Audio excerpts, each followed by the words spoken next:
Program Kredit Industri Padat Karya atau KIPK kini hadir di tengah masyarakat. KIPK memberikan akses pembiayaan dengan subsidi bunga sehingga pelaku industri padat karya bisa meningkatkan produktivitasnya. Industri di Bali selama ini dikenal bukan hanya menjadi penopang ekonomi daerah, namun juga memberi kontribusi terhadap perekonomian nasional.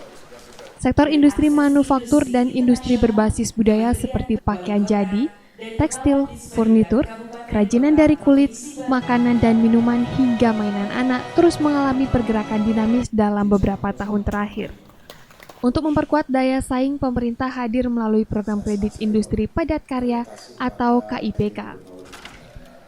Menteri Perindustrian Agus Gumiwang Kartasasmita saat membuka sosialisasi program ini di Gedung Wiswasabha Kantor Gubernur Bali pada Kamis sore menegaskan, KIPK memberikan akses pembiayaan dengan subsidi bunga, sehingga pelaku industri padat karya bisa meningkatkan produktivitas, memperluas lapangan kerja, dan menjaga ketahanan ekonomi nasional. Program ini menyediakan fasilitas pinjaman mulai dari Rp500 juta hingga Rp10 miliar dengan subsidi bunga 5% dan jangka waktu hingga 8 tahun.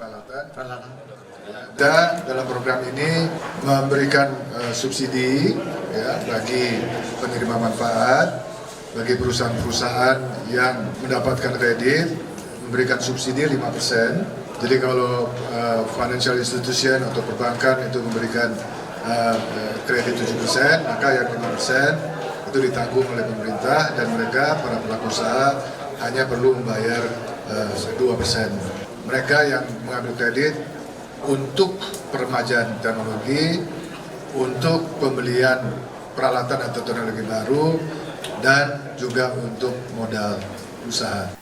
Sementara Gubernur Bali Wayan Koster menyambut baik program ini sebagai langkah tepat untuk mendukung transformasi ekonomi Bali yang selaras dengan konsep ekonomi Kerti Bali, di mana Bali diketahui memiliki banyak usaha bisnis di bidang kerajinan yang saat ini membutuhkan modal usaha. Nah, sekarang dengan adanya kredit ini disubsidi bunganya 5%, biasanya pinjaman itu 7%, berarti kan hanya 2%. Ini luar biasa. Ini akan memacu pertumbuhan IKM di Bali, UMKM-nya juga. Dalam sosialisasi tersebut, secara simbolis juga dilakukan penyaluran perdana KIPK dari BPD Bali kepada 3 calon debitur pelaku industri, yaitu CV Pelangi di bidang makanan, Dian Surma Songket, dan Endak di bidang tekstil, serta CV Bali Tedung Nusa Island di bidang furnitur. Kita BPD Bali pertama yang menandatangani perjanjian kerjasama pendanaan, pembiayaan. Dan tadi makanya Bali dipilih salah satu menjadi pilot daripada sosialisasi ini, dan juga kita juga sudah menyampaikan tadi calon debiturnya.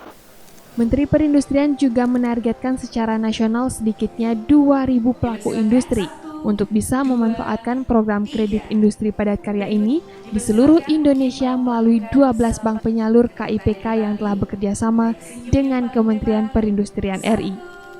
Komang Suarbawo, Kompas TV, Denpasar, Bali.